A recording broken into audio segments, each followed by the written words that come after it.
Her true story. From Texas. They left me with the dog while they vacationed in Hawaii, so I called a pet sitter and flew first class. Their faces when they saw me at the resort priceless. Have you ever been kicked out of the very space you once built with love? If so, leave a 13 below, so she knows she's not alone in this. They booked paradise. I booked the suite next door. Mom, you don't need to come. My daughter spat, her voice sharp as Texas sunshine. Just look after the dog and tidy up the place. Her laughter rustled like tumbleweeds across the room. My son flicked his nail, as though sweeping dust from a counter. Yeah, your absence is more useful than your presence right now, he added, his tone cold and dismissive.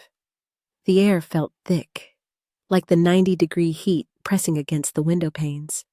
I stood in the center of the living room, gripping my cardigan as if it could anchor me.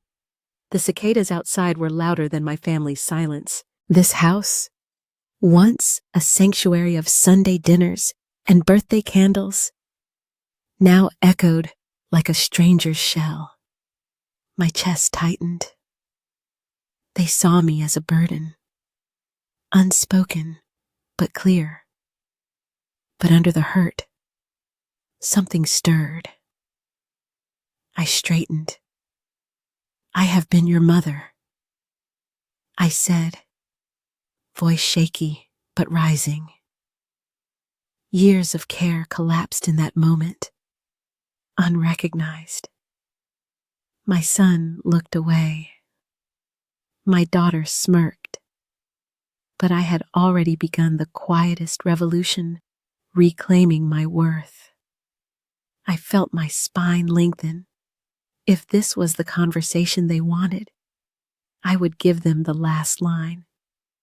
I understand, I said, pausing while they let the words settle like stones in the dust. I understand. You don't want me here. You think my presence is a burden. I didn't ask if they were sure. I knew the answer. All right, then. I walked past them, past their smug faces, as the afternoon light glinted through the lace curtains. I stepped into the kitchen and poured a glass of water, icy cold against my palms, a shock that reminded me I was still alive. Before we start, please take a moment to like and subscribe. Try to watch the videos as long as possible. By watching more often, YouTube will promote these stories to a larger audience, grow your channel, and bring you more interesting things. Let's start now. When I returned to the living room, I left the glass on the coffee table between their dusty clothes and an old remote. The dog doesn't need me either, I said softly, voice quiet but firm.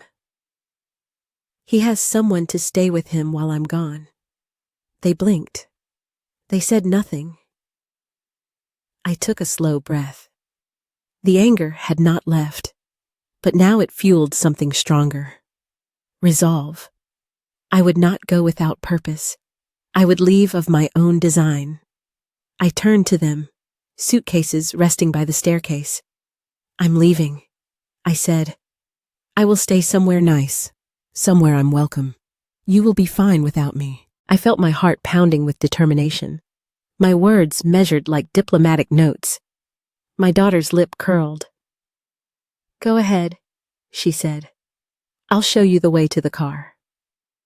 Her tone dripped with contempt. I walked past her, collected my suitcase, and picked up the leash beside the door.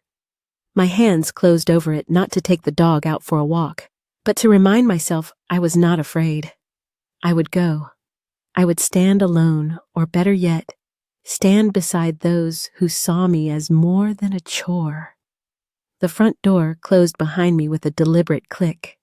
The heat of Texas wafted around me as I stepped onto the porch. I paused for a moment, breathing deeply.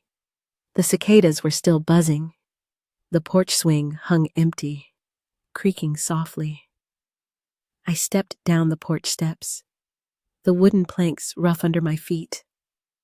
I felt tears prick at my eyes, not of sadness, but of release. I had given years of myself freely. Silently, I had done my duty.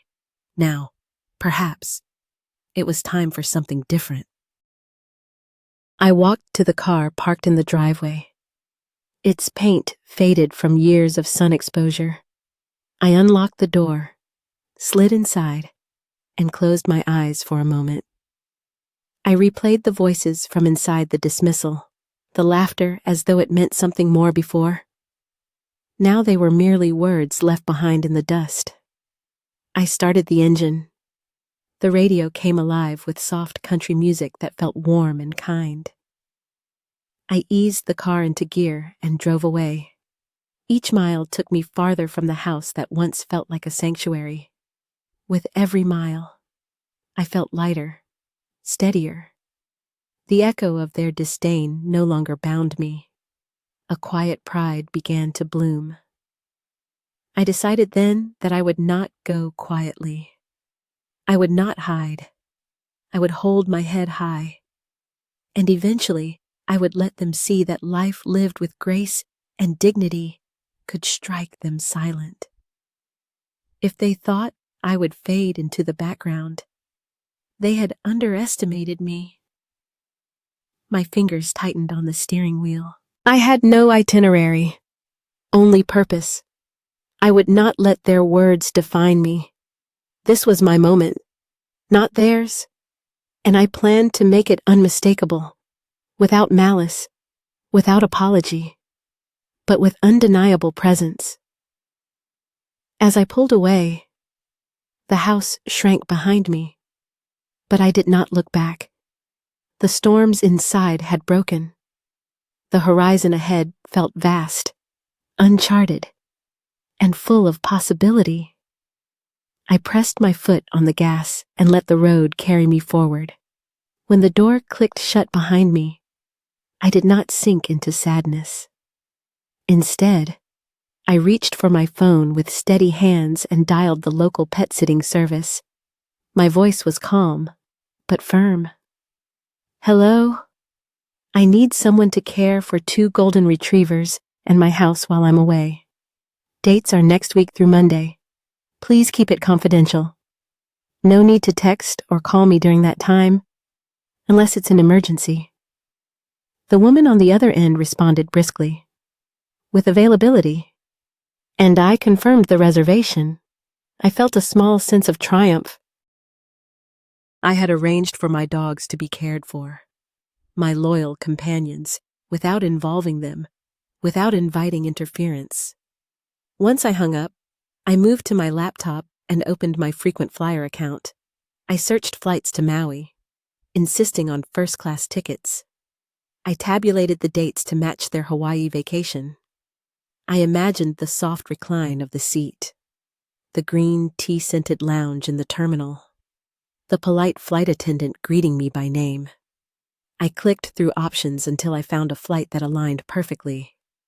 My heart fluttered at the thought.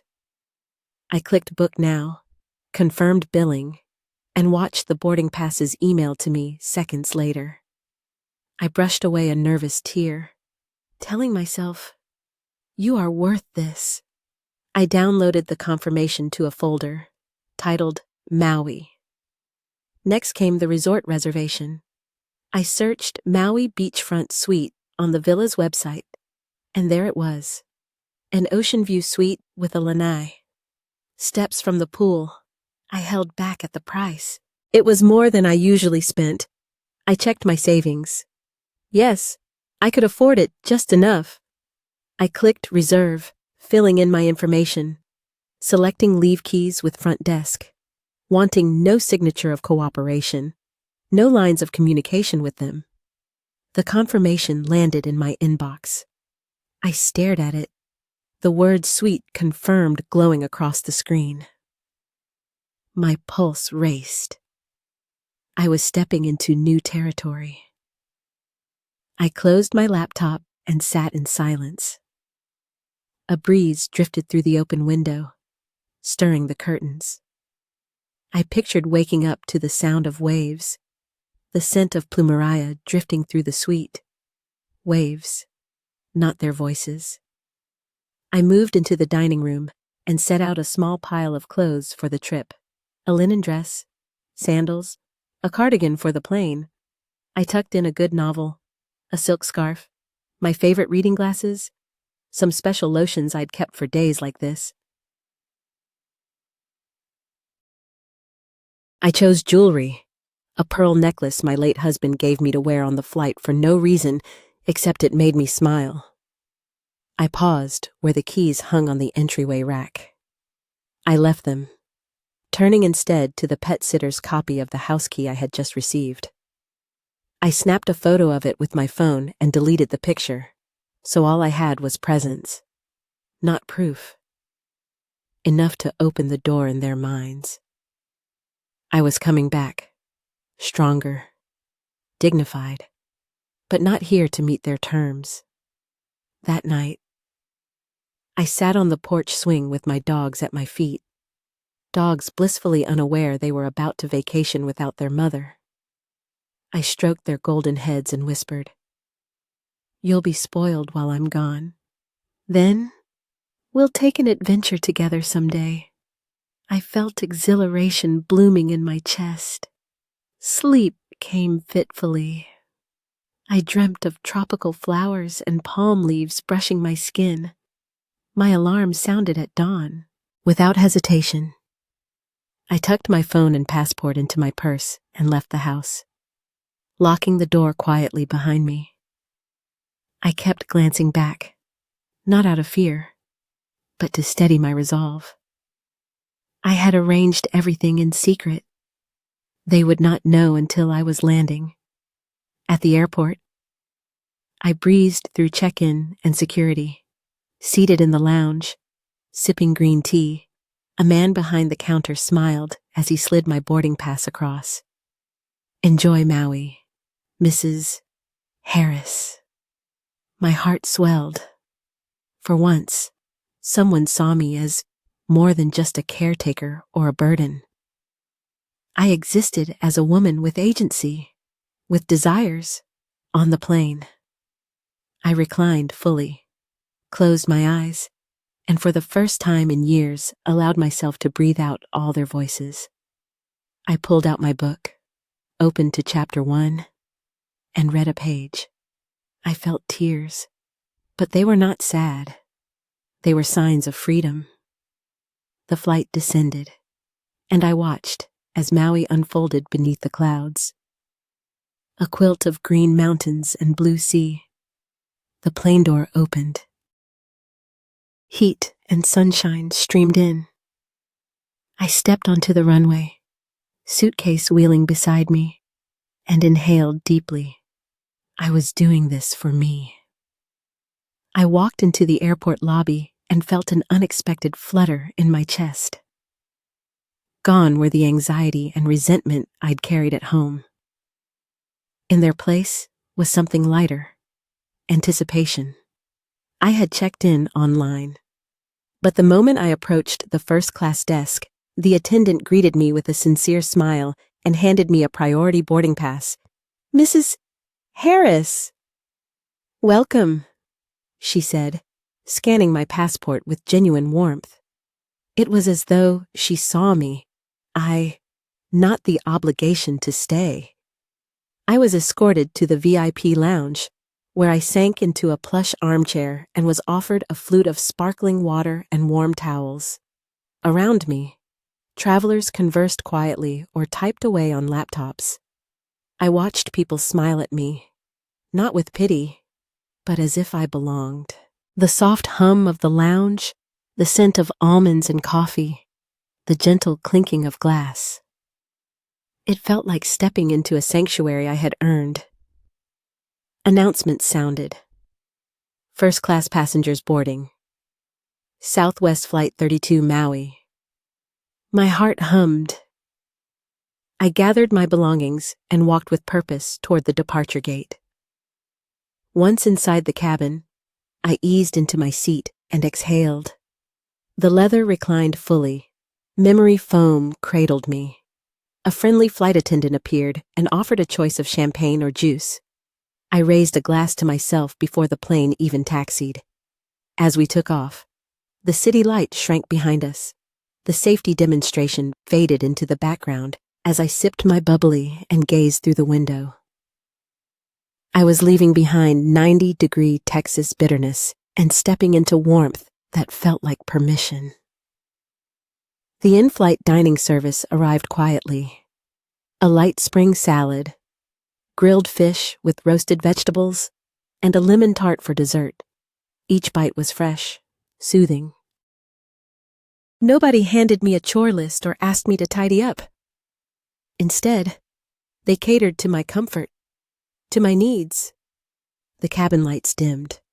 I reached for my book, a novel I had started months ago but never gotten past chapter 3. Now I read with ease, savoring the words without guilt. I closed my eyes briefly and thought, I am not an inconvenience. I am entitled to this. Sleep came later, gently. I unbuckled the belt, stretched my legs, and felt the fullness of a first-class seat fold beneath me. I drifted into a light nap, thinking of palm trees and sandy shores. When I awoke, the sun was higher, the skies clearing. I pressed the call button, and a small tray appeared with fresh fruit and coffee. I looked out the window at the Pacific below. Its vast expanse mirrored the freedom I felt in my chest. Throughout the journey, I caught tiny affirmations.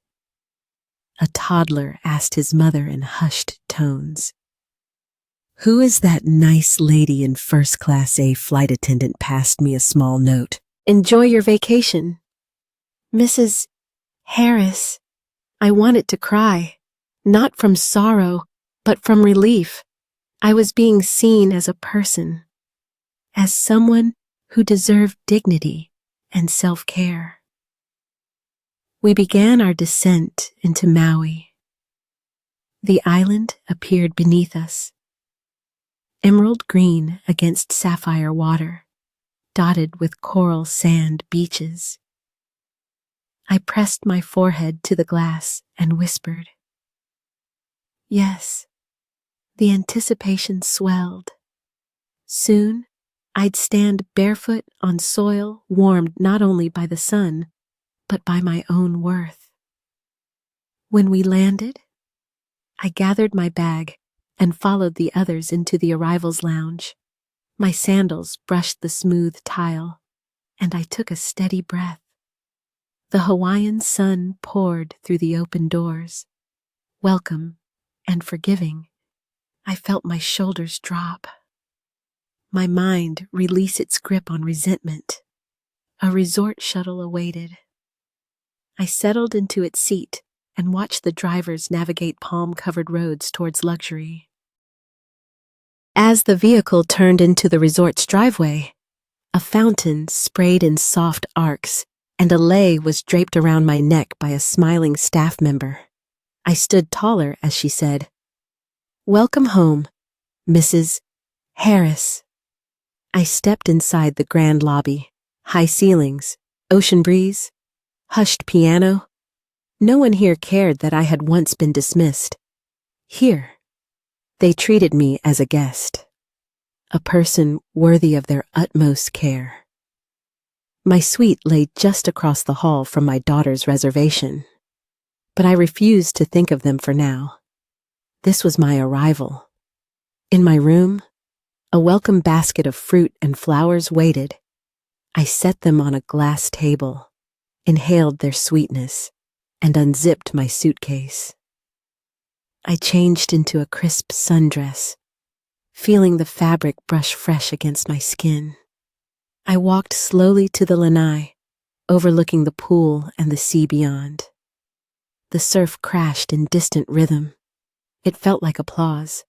I sank into a chaise lounge, the breeze lifting my hair. I closed my eyes and whispered to myself, I'm worth this.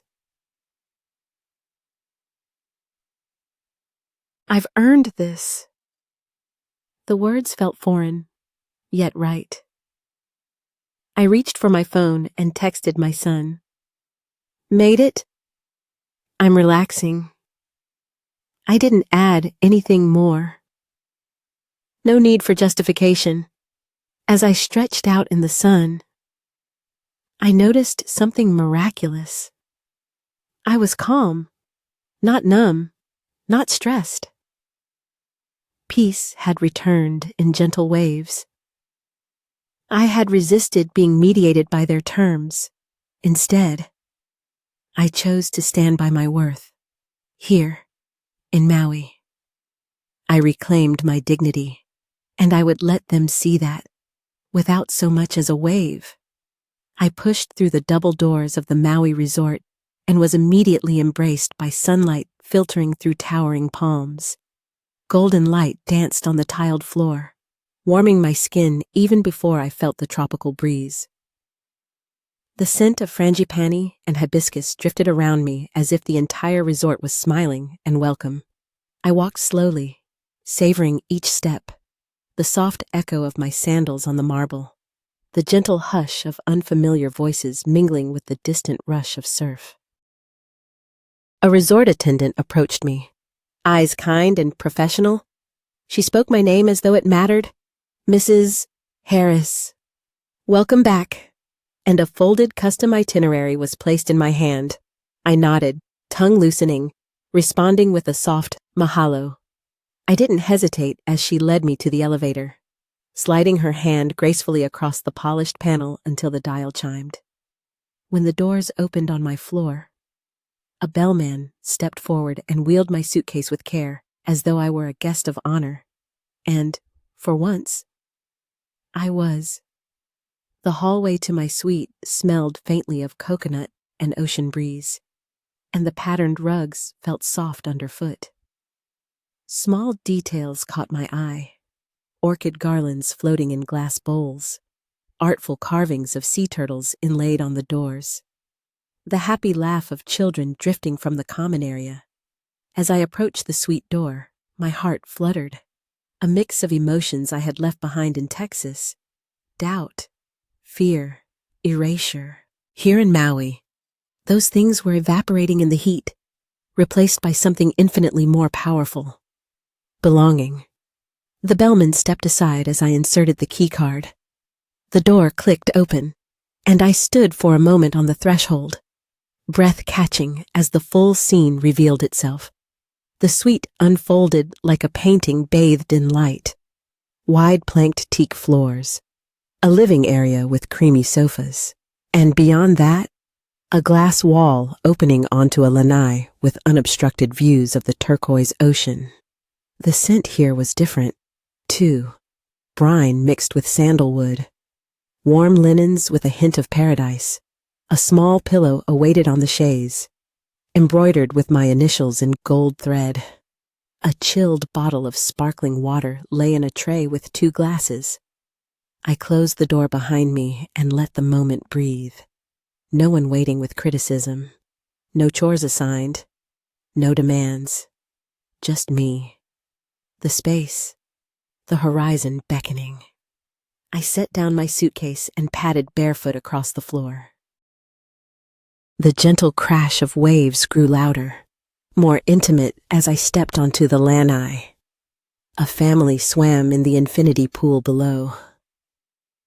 Laughter drifting upward like joyful ribbons. The pool's edge blended seamlessly with the sea beyond, as though they shared the same endless horizon. I inhaled deeply and felt my sternum release in gratitude.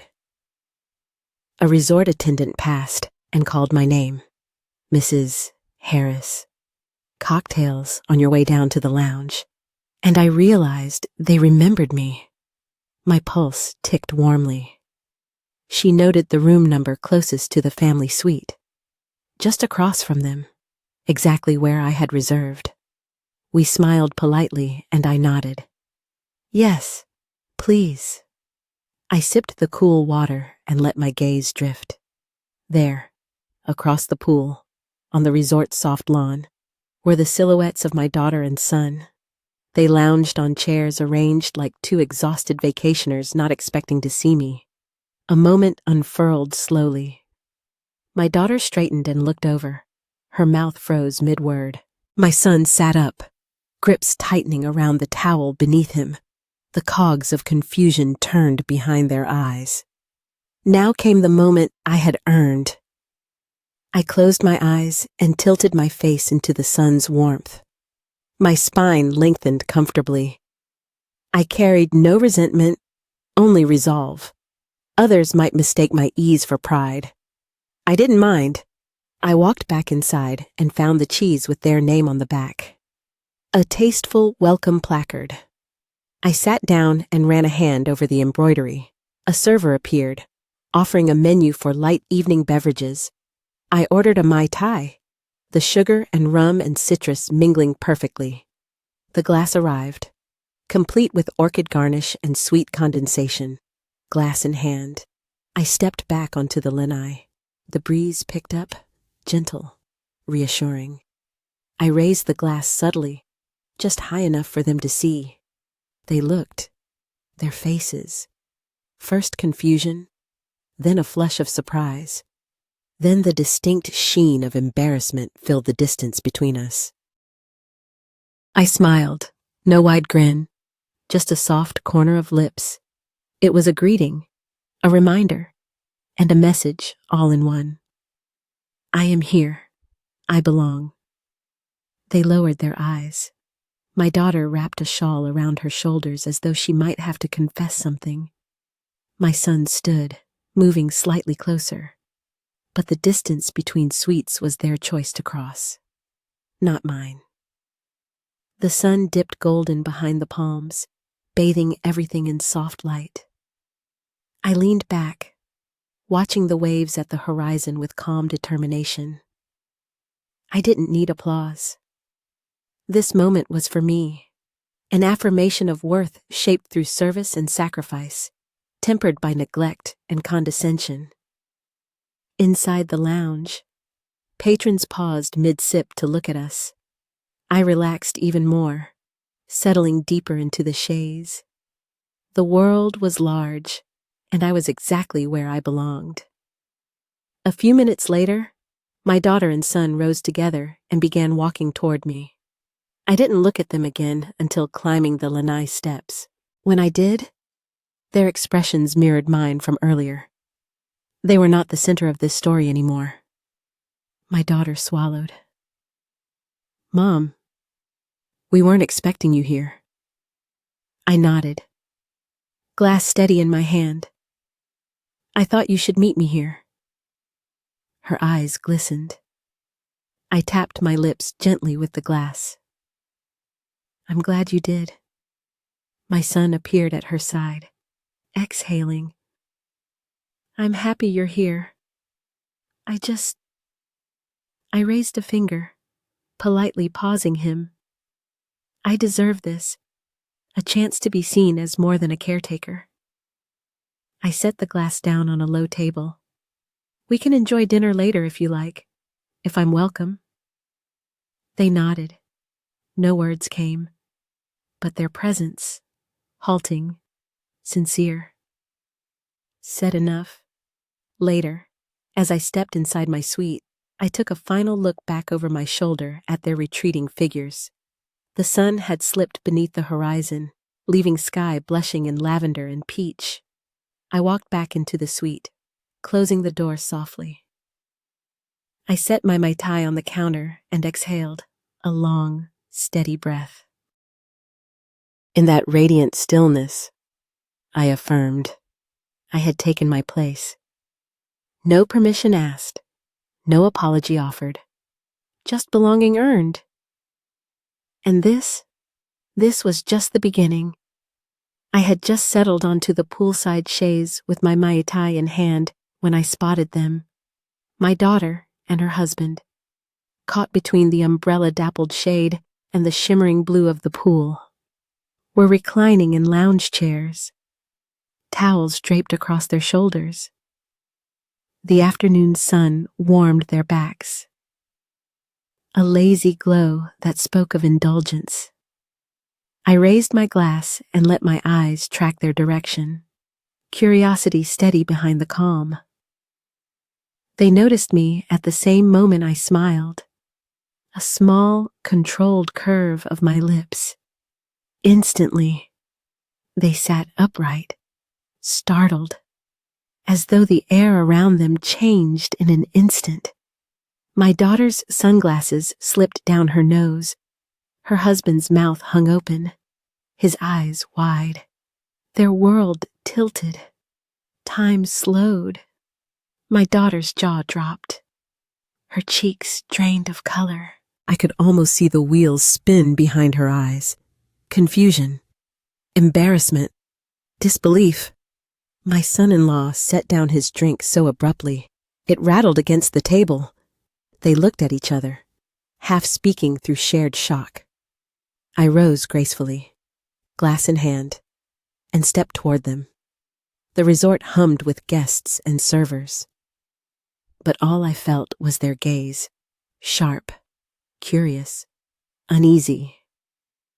I remained composed, letting the gentle sound of pool water and distant laughter form a backdrop to two hearts that had just noticed I belonged here. Once close enough, I offered my glass in small, deliberate gesture. Lovely afternoon. Isn't it? Can I join you? My voice was soft as ocean spray, but carried authority. My daughter closed her mouth slowly. She pressed her lips together and nodded slightly. Her husband cleared his throat. Neither moved to offer a chair or say the words, even though they knew it was possible. This was their moment. They had appointed themselves hosts, but I was already the guest of honor. I lowered myself onto a vacant chaise beside them. A server swept in, nodding to me by name as though my presence was expected. Normal. He set a fresh cocktail beside me and winked discreetly at their table. A silent acknowledgement that I belonged here just as much as anyone else. My daughter straightened a bit. I tilted my head, meeting her gaze without accusation. Only quiet strength. I didn't come here to make a scene. I said, voice calm. I came here for rest. A chance to stand beside you. Not behind you. Not beneath you. I took a small sip of the drink and let the tropical aromas slide down my throat. I felt anchored in comfort. They looked at each other again. My daughter took off her sunglasses and tucked a strand of hair behind her ear. Her husband ran a hand through his hair, voice cracking on the quietest apology. Mom. I raised a hand, smiling. Please, I said. Let me finish. I gently set the glass back on the side table and relaxed my shoulders. I didn't ask for permission or explanation. I simply reserved the room. I paused to let it settle. The world around us continued. Chatter, soft music, other guests drifting by. But for them, everything stopped. My daughter's eyes fluttered with uncertainty. But you flew first class? I took a mock surprised breath. Yes, I chuckled quietly. And the trip was restful, worth every dollar. I let the words sink in. Restful, worth every, looking after dogs and cleaning house is lovely, but so is breathing sea air in peace. Their faces softened, tension morphing into something unfamiliar. Remorse. My daughter reached out, but her husband gently held her arm back. He shook his head once in apology. I looked out at the horizon, waves glittering in the late afternoon sun.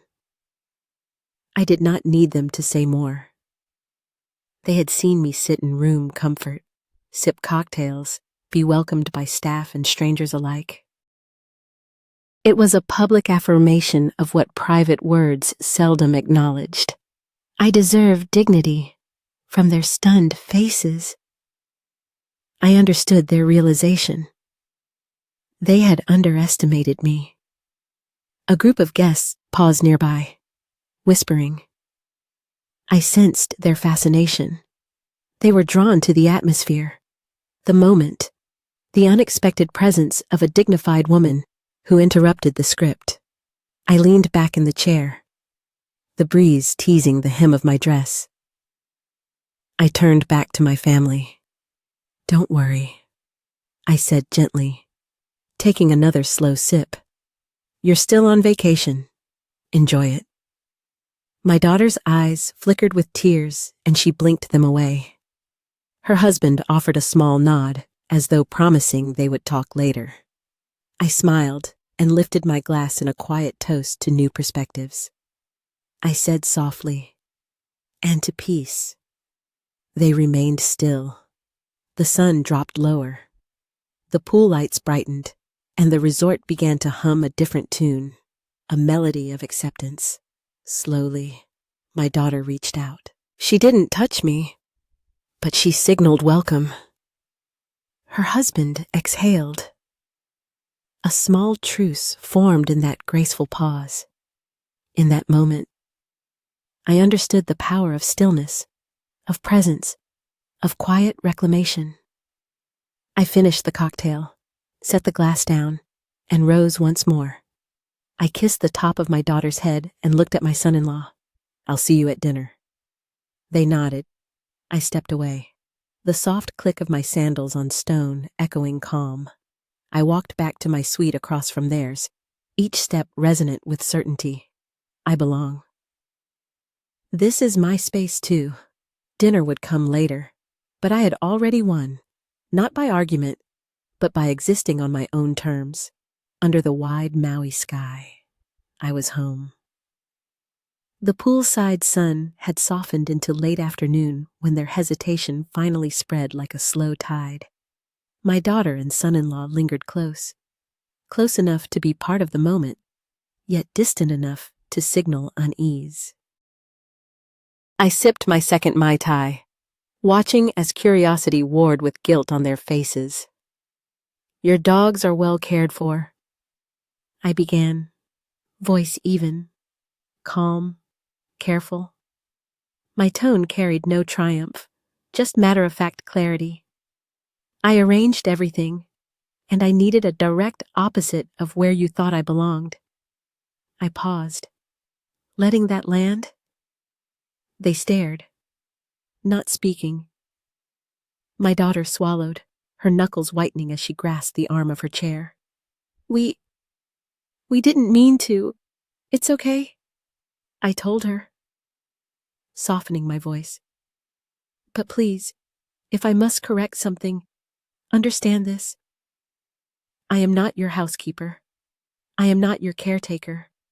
I'm not here to be overseen. Their eyes flicked around, catching the gazes of other guests. The server, discreetly observant, passed by with trays, but left us space. My presence was unremarkable to him, unremarkable to them, but undeniable. I leaned forward, just enough that my voice carried under the rustle of palms. I am your mother. I deserve to be treated as a guest in a place I chose. I examined their posture, stiff, contrite, unsure how to reconcile their guilt with the elegance of my composure. My son-in-law cleared his throat, eyes dropping. You're right.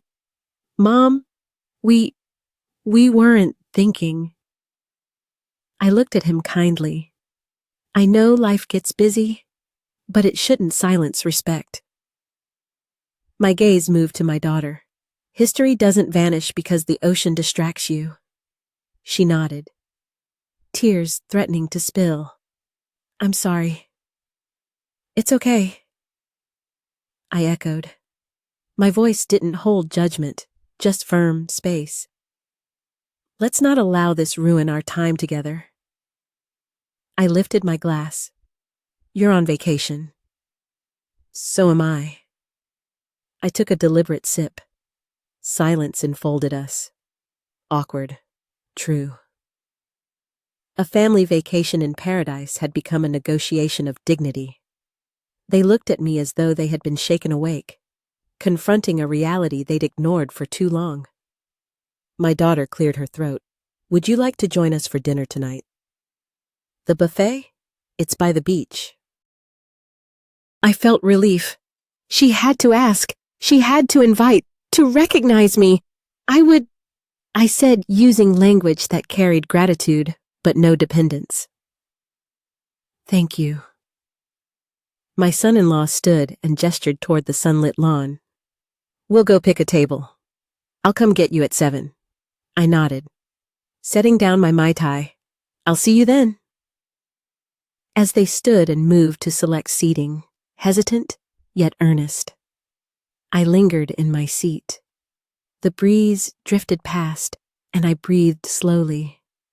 I had not demanded their presence. I had claimed my place. I was both present and independent.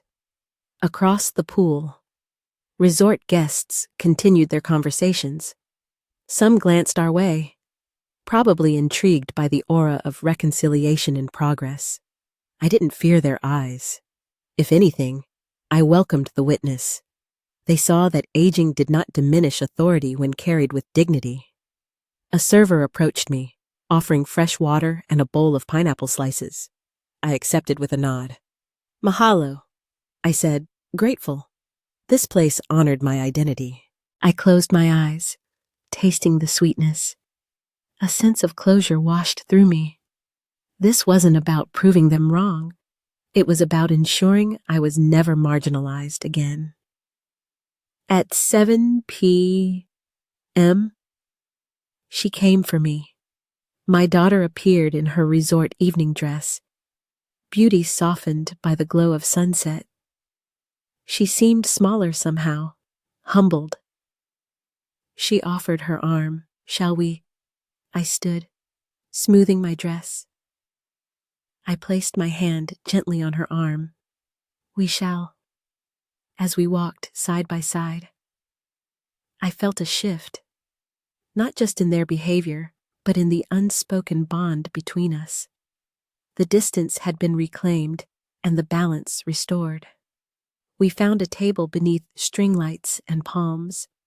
They sat on either side of me, positioned as equals rather than usurpers. We watched the waves shimmer, a cosmic mirror to the reconciliation we were beginning to rebuild. No speeches were needed.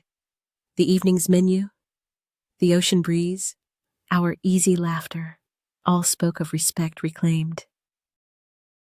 I looked over, seeing a mother and daughter who had learned something, and a husband who recognized his place. For the first time in a long time, I didn't feel like a shadow in their lives. I felt vivid. The night stretched on with stories and gentle jokes, but always tinged with the awareness of boundaries. I was not erased, not diminished.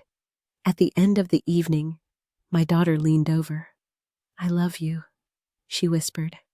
I took her hand across the table. I love you too. I smiled quietly. It wasn't triumph. It was simple recognition.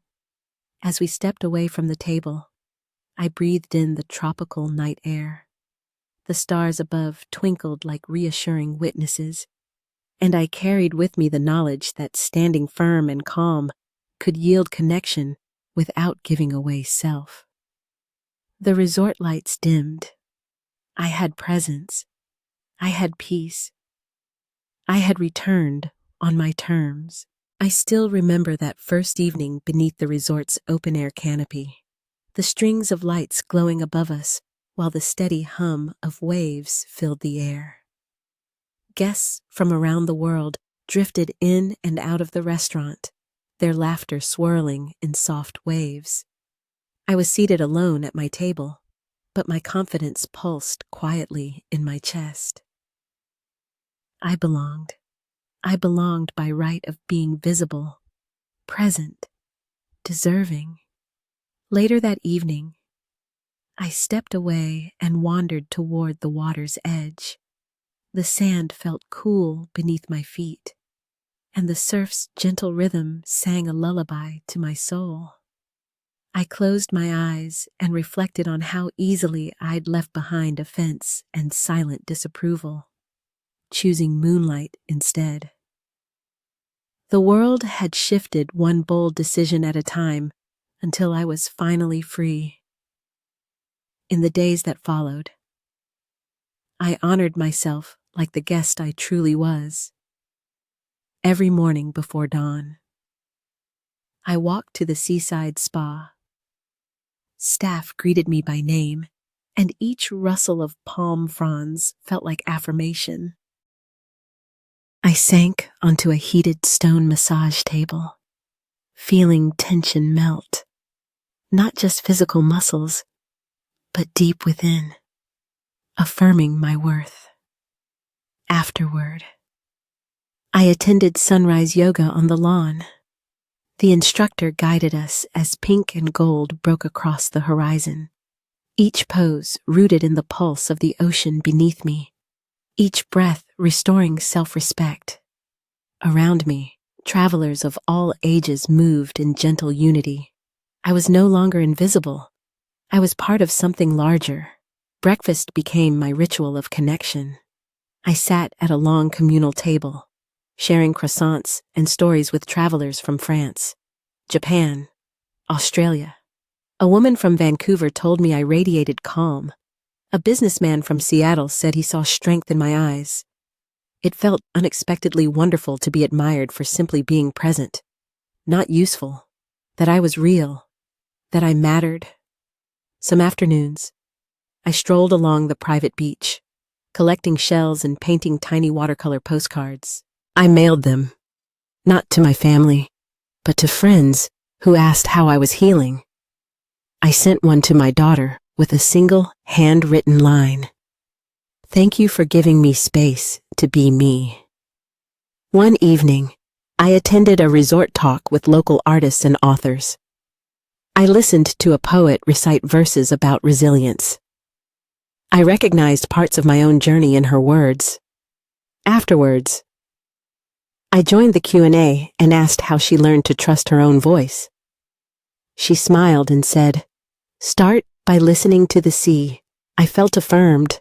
I had begun listening to the water, to the palm breeze, to my own heartbeat. I noticed my body had changed too. I glowed. My skin looked healthier, cheeks a soft pink. I realized I was sleeping deeply and waking before dawn. Not because I had to, but because I wanted to. My feet no longer carried the weight of guilt. I walked with grace, confidence echoing in each step. One afternoon, I wore a sundress I had brought from home. Today, it felt beautiful, not sensible or hidden. A resort attendant complimented it, calling the color radiant under the sun. She handed me a flower and tucked it behind my ear. I felt seen. Money matters were simple. I had paid for first-class travel, a week in a suite, spa visits, meals, without relying on anyone. That felt liberating. I spoke with a consultant at the spa about a yoga retreat sponsor. I banked flight points for future travel. I felt alive in my financial choices. It mattered. One evening, I drafted a short email to my daughter. I feel strong here. Thank you for giving me the space to rediscover joy. Enjoy Maui. Love. Mom. I hit send and felt peaceful. No expectation for a reply. This was my grown-up freedom, not belonging to them, but choosing to belong to myself. On my last night, I attended a beach bonfire hosted by the resort. Music drifted under the stars. People danced barefoot in the sand. I watched couples sway, Families laugh around tables of grilled fish and roasted marshmallows, strangers forging gentle friendships. A staff member handed me a toasted marshmallow. I tasted the sweet caramelization, closed my eyes, and felt memory and healing mingle. I realized I no longer needed an audience to be whole. My presence was enough. As the bonfire crackled, I reflected on the journey. Just days ago, I was told I was expendable. Now, warm lights surrounded me, and my laughter rose among them. Light, free, unapologetic. I had reclaimed something more precious than attention. My dignity, my choices, my peace, barefoot on the warm sand. I felt whole beneath a sky I once only glimpsed through windows. The ocean did not ask me to be small. The stars did not need me quiet. I belonged, visible, unbroken, loved. I raised my glass to the gold-dipped horizon, champagne catching the last light. Palm fronds swayed, the sea hummed, and I closed my eyes to the breeze, welcoming it like an old friend. For once, I was enough. Behind me, quiet murmurs grew. I turned and saw them, my daughter and son-in-law, just beyond the pool's edge. They hesitated. They watched. I lifted my hands slowly in greeting. Not to forgive, not to invite, just to be. Their eyes followed me as I walked to the water, lifted my glass again, and toasted the dusk. We did not speak. We did not need to. I was already home, and I would never shrink again. My daughter spoke first, voice barely above a whisper. "Mom." I held up my champagne gently. "Enjoy your weekend," I said, my tone even, hopeful but not pleading. "I hope the waves sing for you like they have for me." I paused, letting the words land. "And remember, so do I." She swallowed and nodded. My son-in-law reached out, thumb brushing over the rim of a cocktail. Neither of them moved to cross the threshold yet. I understood. They needed their moment.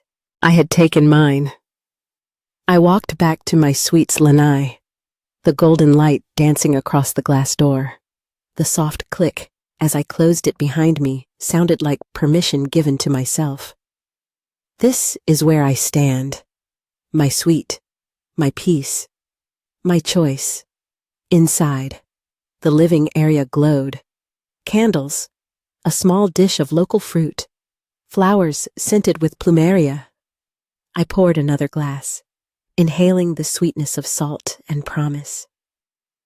From my window, I watched them.